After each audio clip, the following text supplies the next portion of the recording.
ও কেমন হয়েছে বলো? অপূর্ব। আহ গরম গরম জাস্ট জমে গেল না? খাওয়াটা দারুণ, দারুণ লাগছে। ফ্যান্টাস্টিক। নিজে রান্না করে নিজে খেতেছেন, দারুণ আছে। দোকানের বিরিয়ানি উগ্র গন্ধ দেয়, আর যে হালকা একদম সুন্দর রান্না আছে না, দারুণ। আতরটা বেশি। এর সুগন্ধটা বেশি থাকে আর কি। এটা একটু হালকার উপরে ভালোই হয়েছে। ঘরের বিরিয়ানি আর দোকানের বিরিয়ানি আকাশ পাতাল তফাৎ। এটা খেয়ে কত তৃপ্তি।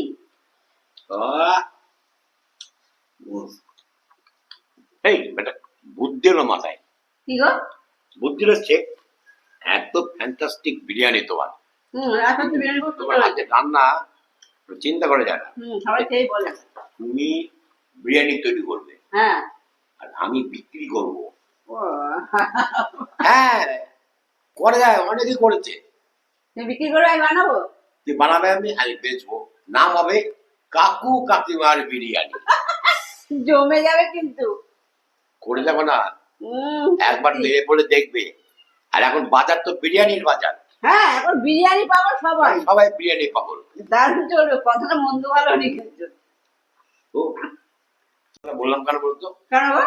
রান্নাটা অপূর্ব রান্না, এ মানে চিন্তা করা যায় না, এত ভালো রান্না। আর এই একবার যার মুখে উঠবে, আমি বাজি ফেলে বলতে পারি তাকে আবার ঘুরে আসতে হবে। তাহলে ভেবে দেখবো বলছো? ভেবে দেখো। ঠিক আছে, দেখি। হ্যাঁ, একটু পুঁজির দরকার, সে পুঁজির ব্যবস্থা করে নেবো আমি। ঠিক আছে, দারুণ হবে। বন্ধুরা বুদ্ধিটা কেমন দিল বলো? বলছে কাকু কাকিমার বিরিয়ানি। যদি সত্যি সত্যি দোকানটা আমি দিই, চলবে কি চলবে না, তোমরা একটু কমেন্ট করে জানাও তো কেমন হয় ব্যবসাটা করলে। তোমরা কি আসবে খেতে? কমেন্টে জানাও।